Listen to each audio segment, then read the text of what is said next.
السلام علیکم ورحمۃ اللہ وبرکاتہ نحمده ونصلی علی رسوله الکریم رب اشرح لی صدری ویسر لی امری واحلل عقدۃ من لسانی یفقهوا قولی اللهم انفعنا بما علمتنا وعلمنا ما ينفعنا وزدنا علما سبحانك لا علم لنا الا ما علمتنا انك انت العلیم الحکیم۔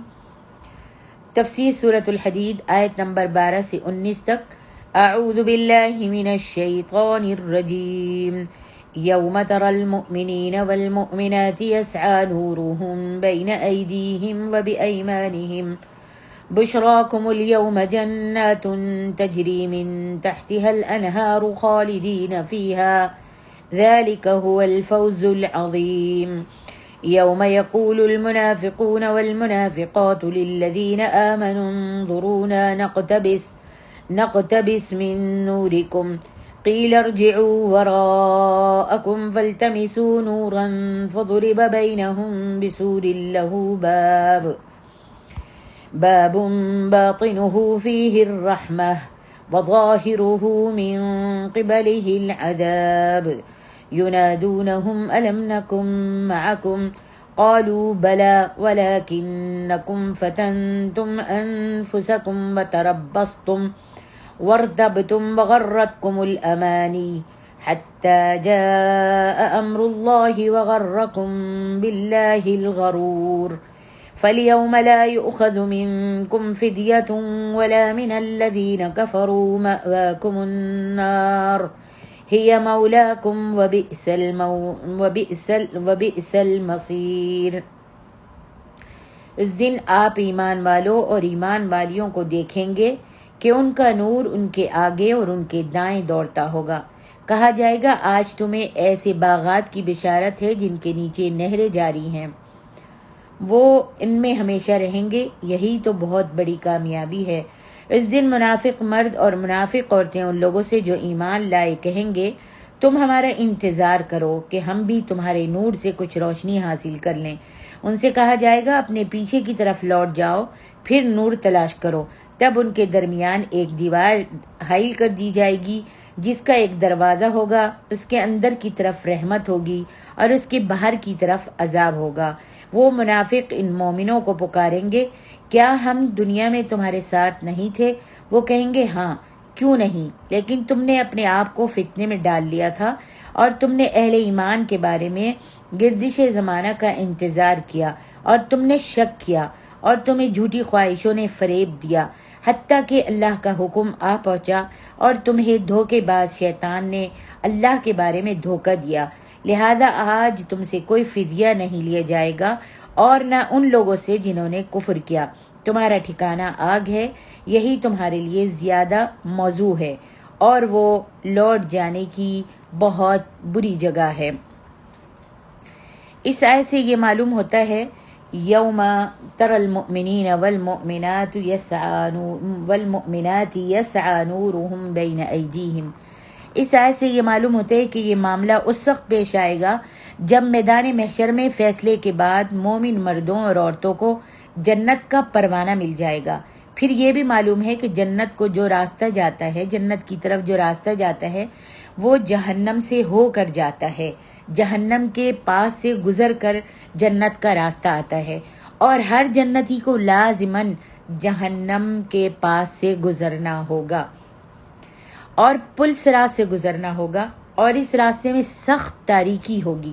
وہاں مومنوں کے اعمال صالحہ کا نور ان کے کام آئے گا، مومنوں کے کام، ان کے نیک اعمال کا نور جو ہے ان کے کام آئے گا۔ جس قدر کسی کا ایمان پختہ اور نیک عمل زیادہ ہوں گے اتنا ہی فاصلہ ہوگا، اتنا ہی اس کا نور یا روشنی بھی زیادہ ہوگی۔ جتنا کسی کا ایمان پختہ اور نیک اعمال زیادہ ہوں گے اتنا ہی اس کا نور یا روشنی بھی زیادہ ہوگی۔ بعض روایت میں ہے کہ کچھ مومنوں کی روشنی اتنی دور تک پہنچے گی جیسے مدینہ اور عدن کا درمیانی فاصلہ ہے، بعض کا نور مدینہ سے صنعاء تک کے فاصلے تک پہنچ رہا ہوگا، سبحان اللہ، اور بعض ایسے بھی ہوں گے جن کی روشنی ان کے اپنے قدموں سے آگے نہیں بڑھے گی۔ اس روشنی کی کمی پیشی کی ایک توجہ یہ بھی ہو سکتی ہے کہ جس شخص کی کوششوں سے اسلام جتنی دور تک پھیلا ہوگا اور لوگوں کو ہدایت حاصل ہوئی ہوگی، اس نسبت سے اس کے نور میں کمی پیشی ہوگی۔ واللہ عالم۔ آگے ارشاد ربانی ہے، بین ایدیہم و بایمانہم، نیک اعمال اور دائیں جانب کا آپس میں بہت گہرا تعلق ہے۔ اہل جنت کو اعمال نامہ بھی دائیں ہاتھ میں دیا جائے گا۔ اس کی مثال یوں سمجھ لیجئے جیسے ایک شخص اندھیرے میں روشنی کا کوئی آلہ، مثلا لالٹین یا لیمپ یا ٹارچ، عموماً اپنے دائیں ہاتھ میں لے کر چلتا ہے۔ اس کی روشنی جو ہے سامنے اور دائیں ہاتھ تو خوب پڑتی ہے، سامنے بھی خوب ہوتی ہے، اور اس کے دائیں ہاتھ میں ہوتی ہے روشنی، لائٹ جو ہے، تو اس کے دائیں طرف بھی کافی روشنی ہوتی ہے، مگر بائیں ہاتھ یا پیچھے بھی پیچھے بھی روشنی پڑتی ہے مگر بہت کم پڑتی ہے۔ آزما کر دیکھیے، جلا کر دیکھیے، بائیں ہاتھ یا پیچھے بھی روشنی پڑتی ہے مگر بہت کم پڑتی ہے۔ یہی صورتحال اس دن ہوگی، اور آگے جو روشنی پڑے گی اس کا تعلق دل سے ہے۔ جس قدر کسی کا دل ایمان کی پختگی اور اس کے نور سے منور ہوگا، اتنی ہی زیادہ اس کے آگے روشنی ہوگی، اور دائیں طرف کی روشنی کا تعلق اس کے نیک اعمال سے ہوگا۔ آگے ارشاد ربانی ہے، یوم یقول المنافقون والمنافقات للذین آمنوا انظرونا نقتبس من نورکم۔ منافق بھی چونکہ دنیا میں ایماندار لوگوں کے ساتھ ملے جلے رہتے تھے، جیسے آج کل منافق اور مومن مسلمان ایک ساتھ ملے جلے رہتے ہیں، تو منافق چونکہ دنیا میں ایماندار لوگوں کے ساتھ ملے جلے رہتے تھے، وہاں بھی وہ یہ کوشش کریں گے کہ وہ بھی ایمانداروں کے ساتھ رہیں۔ منافق کوشش کریں گے کہ ہم ایمانداروں کے ساتھ رہیں، اور اس دن انہیں ایمان اور اعمال صالحہ کا فائدہ خوب معلوم ہو چکا ہوگا، لیکن ان کا اپنا نور تو کچھ بھی نہیں ہوگا، اس لیے کہ وہ مومنوں سے درخواست کریں گے کہ ذرا ہمارا بھی تو انتظار کر لو، تاکہ تمہاری روشنی سے فائدہ اٹھا کر ہم بھی کچھ آگے بڑھ سکیں اور تمہارے ساتھ چل سکیں۔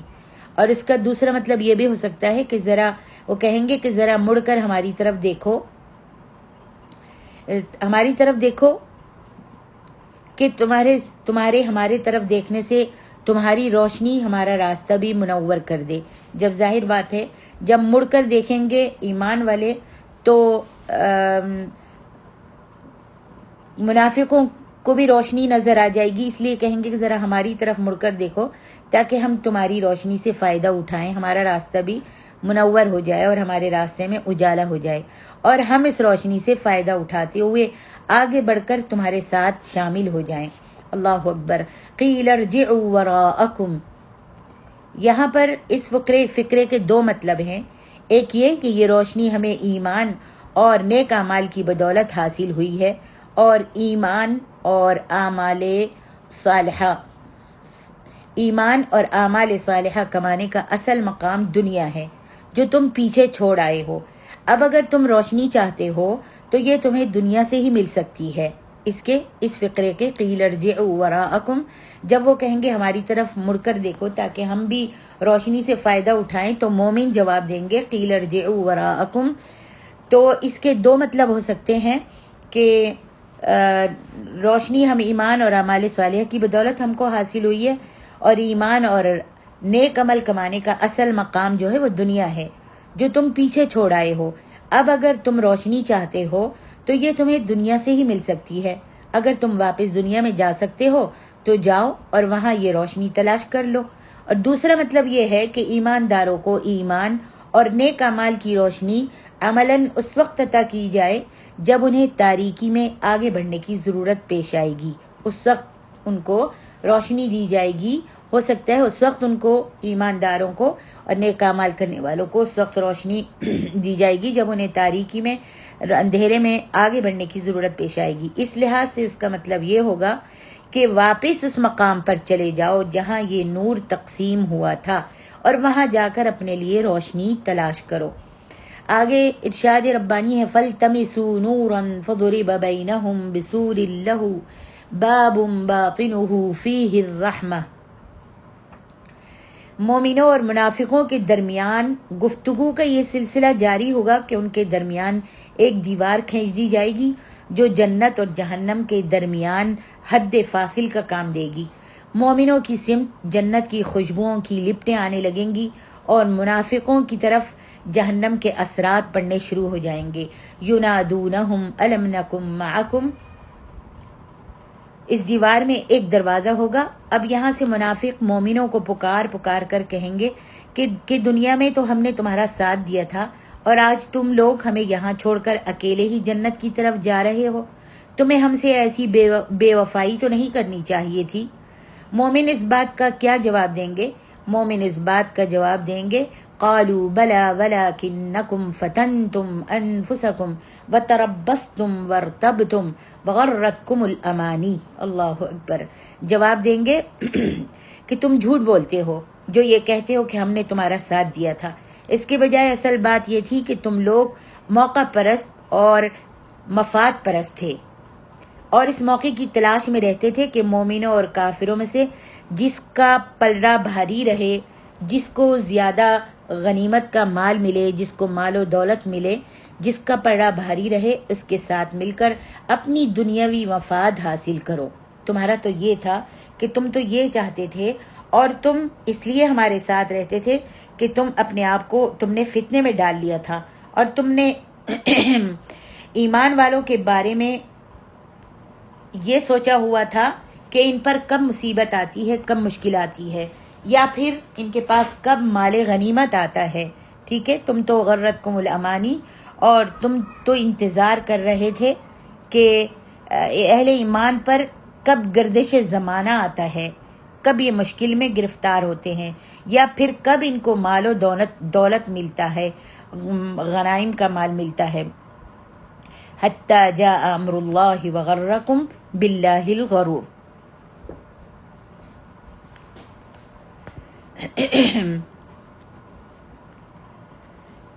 یعنی تمہارا نہ اللہ پر ایمان پختہ تھا، نہ اس کے رسول پر ایمان پختہ تھا، نہ اللہ اور اس کے رسول کے وعدوں پر اور نہ آخرت پر تم یقین رکھتے تھے۔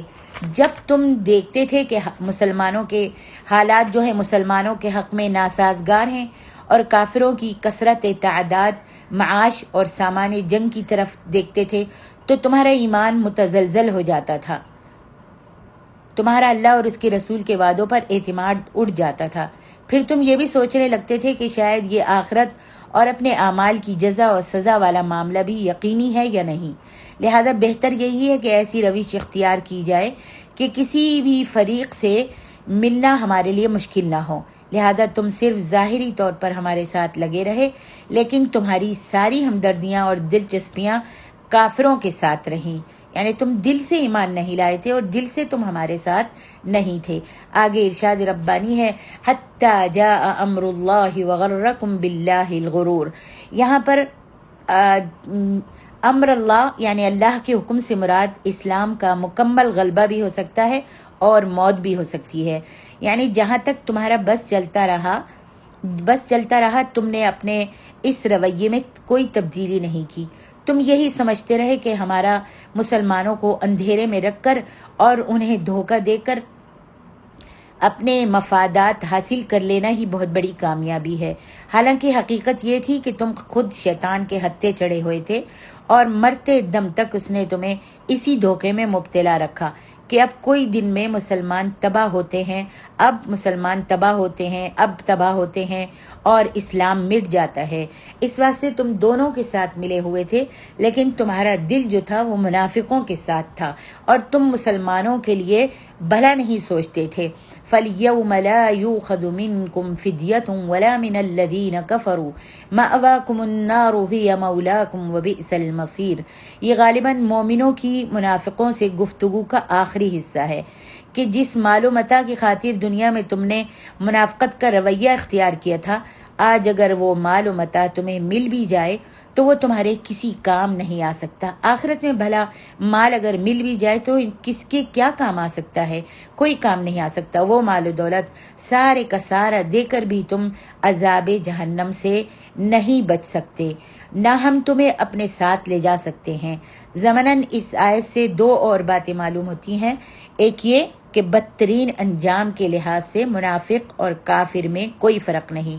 منافق بھی کافر ہی ہوتے ہیں۔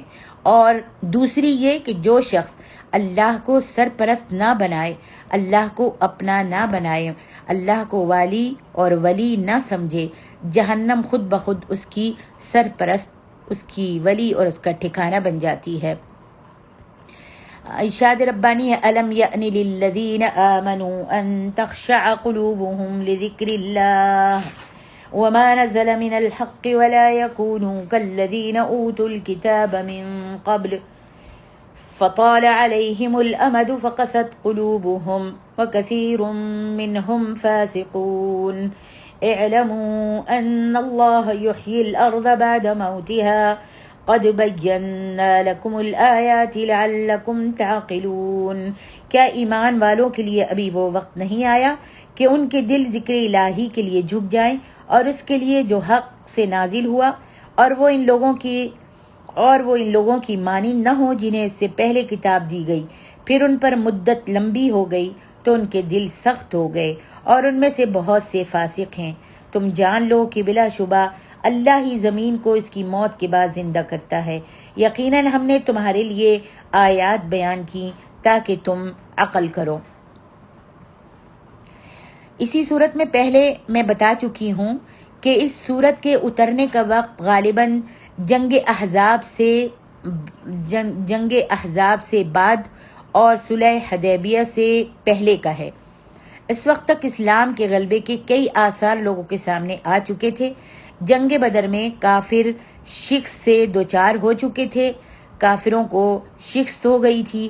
جنگ احد میں بھی بالآخر میدان مسلمانوں کے ہاتھ میں رہا تھا، اور جنگ احزاب میں اللہ تعالیٰ نے غیبی اسباب سے مسلمانوں کی مدد فرما کر کافروں کو فرار کی راہ اختیار کرنے پر مجبور کر دیا تھا۔ ان واقعات سے عام لوگ اور غیر جاندار قبائل جو تھے یہ تاثر لے رہے تھے کہ اسلام اور کفر دونوں برابر کی چوٹ ہیں، اور سب اس بات کے منتظر تھے کہ دیکھیے اب اونٹ کس کروٹ بیٹھتا ہے۔ ایسے حالات میں منافقوں کو اس آیت سے یہ تنبیہ کی جا رہی ہے کہ اسلام کی نصرت و تائید میں اتنی واضح نشانیاں دیکھنے کے بعد بھی تم کو یہ یقین نہیں آ رہا کہ جو وحی اور دعوت اللہ کی طرف سے نازل ہو رہی ہے وہ برحق اور درست ہے۔ نیز یہ کہ کافروں کا اور ان کے ساتھ ہی منافقوں کا جو انجام ان قریب سامنے آنے والا ہے، کیا ابھی وہ وقت نہیں آیا کہ اس سے مسلمانوں کے دل دہل جائیں اور اللہ کے ذکر اور اس کے ڈر سے ان کے دل نرم ہو جائیں؟ کیا ابھی وہ وقت نہیں آیا کہ مسلمانوں کے دل دہل جائیں، ان کے دل پسیج جائیں، اور اللہ تعالیٰ فرماتے ہیں کیا ان کے لیے ایسا وقت نہیں آیا کہ اللہ کے ذکر سے اور جو حق نازل ہوا ہے اس سے ان کے دل پسیج جائیں، ڈر جائیں، خوف سے کانپ جائیں، اور ان لوگوں کی طرح نہ ہو جائیں جنہیں اس سے پہلے کتاب دی گئی تھی، پھر ان پر ایک طویل مدت گزر گئی تو ان کے دل سخت ہو گئے، اور آج ان میں سے اکثر فاسق ہیں۔ ہوتا یہ ہے کہ جب تک نبی اپنی امت میں موجود رہتا ہے، ایمانداروں کے دل نبی کی صحبت اور اللہ کے ذکر اور اس سے تقوی کی وجہ سے نرم پڑ جاتے ہیں، اور ان لوگوں کے دل اور طبیعتیں نیکی میں سبقت کی طرف، آگے بڑھنے کی طرف مائل رہتی ہیں۔ لیکن جب نبی اس دنیا سے رخصت ہو جاتے ہیں تو آہستہ آہستہ وقت گزرنے کے ساتھ ساتھ لوگوں کی طبیعتیں اللہ کی یاد سے غافل رہنے لگتی ہیں، ان میں تقوی کے بجائے فسق اور اللہ کی نافرمانی اور اس سے بغاوت کے جراثیم جنم لینے لگتے ہیں۔ یہود اور نصارہ دونوں پر یہ کیفیت گزر چکی تھی۔ اس آیت میں بالعموم مسلمانوں کو اور بالخصوص منافقوں کو یہ تنبیہ کی جا رہی ہے کہ اللہ کی یاد سے غافل رہنا ایسی بیماری ہے جس سے دل سخت ہو جاتے ہیں اور ان میں پھر فسق اور فجور داخل ہونے لگتا ہے۔ لہذا تم پر لازم ہے کہ اللہ کو ہر دم یاد رکھو، ہر وقت اللہ کو یاد کرتے رہو، اللہ کا ذکر کرتے رہو، حلقۃ الذکر و حلقۃ المجالس میں حاضری دیتے رہو، اور اللہ کا دین سیکھ کر اس پر عمل کرنے کی کوشش کرتے رہو۔ اسی سے تم میں تقوی پیدا ہوگا اور تمہارے دل بھی نرم رہ سکتے ہیں۔ کہتے ہیں کہ دور تابعین میں فضیل بن عیاض ایک ڈاکو تھا۔ ایک دفعہ وہ اپنے اسی شغل یعنی ڈاکہ زنی اور لوٹ مار میں مشغول تھا کہ کسی نے بلند آواز سے یہ آیت پڑھی، الم یأن للذین آمنوا ان تخشع قلوبہم لذکر اللہ۔ یہ آیت پڑھی۔ اس آیت اور اس کے شعری انداز بیان کا ان پر ایسا اثر ہوا، جو پڑھنے والا تھا اس کی بہت ہی خوبصورت آواز تھی اور وہ اس آیت کو کی تلاوت کر رہا تھا۔ یہ ڈاکہ مارنے، ڈاکہ زنی اور لوٹ مار کے کام میں مشغول تھے اور ڈاکے کے لیے گئے تھے، چوری کرنے کے لیے گئے تھے۔ جب ان کے کانوں میں اس انسان کے بہت ہی خوبصورت آواز میں یہ الفاظ، یہ آیت جب انہوں نے سنی تو ان پر ایسا اثر ہوا کہ وہ لرز گئے، اور اسی وقت انہوں نے توبہ کر لی اور اپنا ڈاکہ زنی کرتے تھے اس کا پیشہ جو تھا انہوں نے چھوڑ دیا اور اللہ کے ذکر میں ہمیشہ کے لیے مشغول ہو گئے۔ پھر تقوی اختیار کر کے وہ مقام حاصل کیا کہ اس دور کے صالحین میں ان کا نام سر فہرست میں آتا ہے۔ اللہ اکبر۔ اللہ تعالی ہمارے دلوں میں بھی اپنا ڈر، اپنا خوف عطا فرما دے، اور ہمارے دلوں کو، ہماری آنکھوں کو اپنے ڈر سے رونے والا بنا دے یا رب العالمین۔ آگے ارشاد ربانی ہے، اعلموا ان اللہ یحیی الارض بعد موتها قد بینا لکم الآیات لعلکم تعقلون۔ زمین پر بارش ہو تو وہ گلزار بن جاتی ہے اور کھیتیاں لہلہانے لگتی ہیں، مگر بنجر زمین اس بارش کا بھی الٹا اثر لیتی ہے، وہاں شور پیدا ہو جاتا ہے یا خاردار جھاڑیاں اور فضول قسم کی نباتات اگ آتی ہے۔ یہی حال منافقوں کا ہے۔ انسان کا دل زمین ہے اور اللہ کی وحی باران رحمت ہے، اس سے سلیم الطبع لوگوں کے ایمان کی کھیتیاں جو ہیں وہ لہلہانے لگتی ہیں، جن کا دل اچھا ہوتا ہے، سالم ہوتا ہے، اللہ کی طرف اللہ کی محبت ہوتی ہے، اللہ کا ڈر ہوتا ہے، تو ان کے دلوں میں ایمان کی کھیتیاں لہلہانے لگتی ہیں۔ مگر منافقوں کے دلوں میں یہی آیات جو ہیں مزید شکوک و شبہات کا باعث بن جاتی ہیں، اور وہ اپنی ناپاک سازشوں میں پہلے سے زیادہ سرگرم ہو جاتے ہیں۔ آگے ارشاد ربانی ہے، وَأَقْرَضُوا اللَّهَ قَرْضًا حَسَنًا يُضَاعَفُ لَهُمْ وَلَهُمْ أَجْرٌ كَرِيمٌ۔ یہ آپ اس کی تشریح جو ہے آپ آیت نمبر 11 میں پڑھ چکی ہیں، لیکن میں یہاں پر ایک قصہ آپ کو سنانا ضروری سمجھتی ہوں۔ یہ ارشاد باری تعالیٰ ہے، جو حافظ امام ابن کثیر لکھتے ہیں، ارشاد باری تعالیٰ ہے، من ذا الذی یقرض اللہ قرضا حسنا، کون ہے جو اللہ کو اچھا قرض دے۔ حضرت عمر ابن خطاب فرماتے ہیں کہ قرض حسن سے مراد اللہ کے راستے میں خرچ کرنا ہے۔ یہ بھی کہا گیا ہے کہ اس سے مراد اہل و عیال پر خرچ کرنا ہے، لیکن صحیح بات یہ ہے کہ یہ حکم عام ہے، جو بھی خالص نیت اور صدق دل کے ساتھ خرچ کرے گا وہ اس آیت کریمہ کے عموم میں داخل ہے۔ امام ابن ابو حاتم نے حضرت عبداللہ بن مسعود رضی اللہ عنہ سے روایت کیا ہے کہ جب یہ آیت کریمہ نازل ہوئی، من ذا الذی یقرض اللہ قرضا حسنا فیضاعفہ لہ، کون ہے جو اللہ کو اچھا قرض دے پھر وہ اس سے دگنا عطا کرے۔ ابو دہدہ انصاری ایک صحابی تھے، انہوں نے جب یہ آیت سنی تو عرض کی، اے اللہ کے رسول، اللہ تعالی ہم سے قرض چاہتا ہے؟ آپ نے فرمایا، ہاں اے ابو دہدہ۔ انہوں نے عرض کی، اللہ کے رسول اپنا ہاتھ مبارک دکھائیے، آگے کیجیے۔ آپ نے جب انہیں اپنا ہاتھ مبارک آگے کر کے دکھایا تو ابو دہدہ نے کہا، اللہ کے رسول میں اپنا باغ اپنے رب کو قرض دیتا ہوں۔ ان کے پاس ایک باغ تھا اور اس میں کھجور کے 600 درخت تھے، تو انہوں نے کہا، یا رسول اللہ اپنا ہاتھ آگے کیجیے۔ جب آپ نے اپنا ہاتھ آگے کیا تو ابو دہدہ نے کہا کہ میں اپنا باغ جس میں کھجور کے 600 درخت ہیں اللہ کو قرض دیتا ہوں۔ ام دہدہ اور ان کے بچے بھی اس باغ میں رہتے تھے، رہائش پذیر تھے، اس میں وہاں گھر بھی ان کے باغ میں بنا ہوا تھا، میٹھے پانی کا کنواں بھی تھا اور اس میں ان کے بال بچے رہتے تھے۔ ابو دہدہ اس گھر میں آئے، اس باغ کے پاس آئے اور انہوں نے باہر ہی سے آواز دی، اندر بھی نہیں آئے۔ میں کہا، اے ام دہدہ، انہوں نے کہا، لبیک۔ ابو دہدہ نے کہا کہ تم باغ سے باہر آ جاؤ اور بچوں کو بھی ساتھ لے آؤ، یہ گھر جو ہے، یہ باغ جو ہے، یہ میں نے باغ سمیت اور میٹھے کنویں سمیت میں نے اپنے اللہ رب العالمین کو قرض دے دیا ہے، اور ایک اور روایت میں ہے کہ ام دہدہ نے اپنے شوہر سے کہا کہ ابو دہدہ تمہاری بیع نفع بخش ہے، ربح البیع، کہا ربح البیع، اللہ اکبر، کہا کہ ابو دہدہ تمہاری بیع جو ہے، یہ جو تم نے بیچ دیا ہے بڑی نفع بخش ہے۔ اور پھر انہوں نے اپنے سامان اور بچوں کو وہاں سے منتقل کر دیا۔ بیوی صاحبہ بھی کتنی اچھی تھیں، اپنے شوہر کی فرما برداری کی، فوراً ہی بچوں کو ہاتھ پکڑا اور بغیر کچھ ساز و سامان لیے اس باغ سے باہر نکل گئیں۔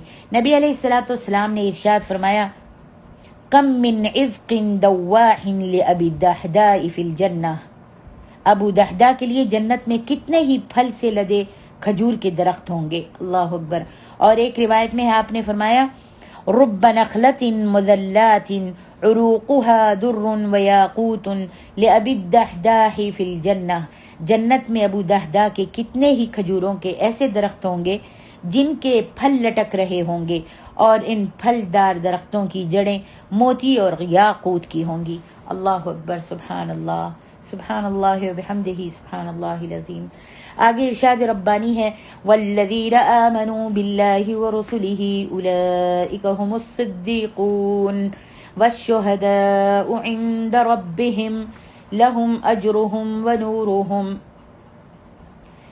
والذین کفروا وکذبوا بآیاتنا اولئک اصحاب الجحیم۔ فرمائے ان المصدقین والمصدقات واقرضوا اللہ قرضا حسنا، بلا شبہ صدقہ دینے والے مرد اور صدقہ دینے والی عورتیں اور جنہوں نے اللہ کو قرض حسنہ دیا تو وہ ان کے لیے بڑھا دیا جائے گا اور ان کے لیے عمدہ اجر ہے۔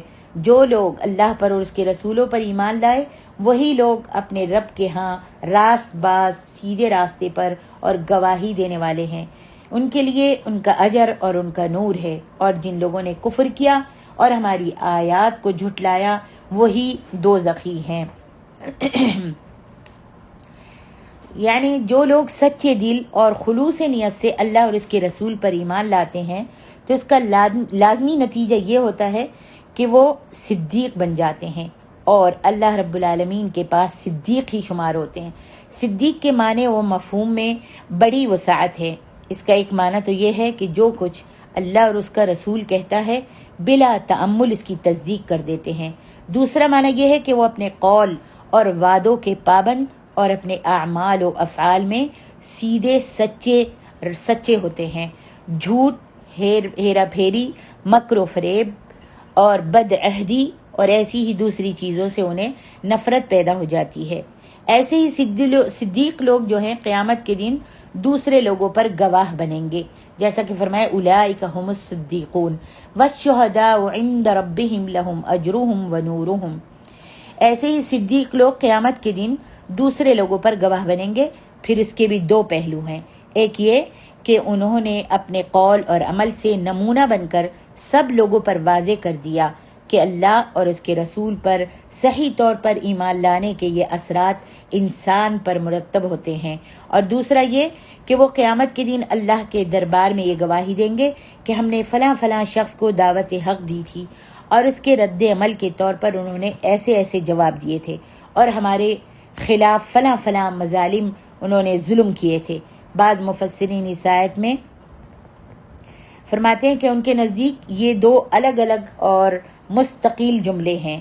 پہلا جملہ صدیقون پر ختم ہو جاتا ہے اور والشہداء سے دوسرا جملہ شروع ہوتا ہے۔ اس صورت میں وہ شہداء سے مراد راہ حق میں شہید ہو جانے والے لیتے ہیں۔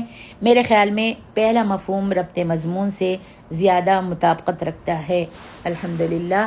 اور فرمایا ونورہم، نور سے مراد وہی اعمال صالحہ کی روشنی ہے جس کی تشریح آپ آیت نمبر 12 میں پڑھ چکی ہیں اور سن چکی ہیں۔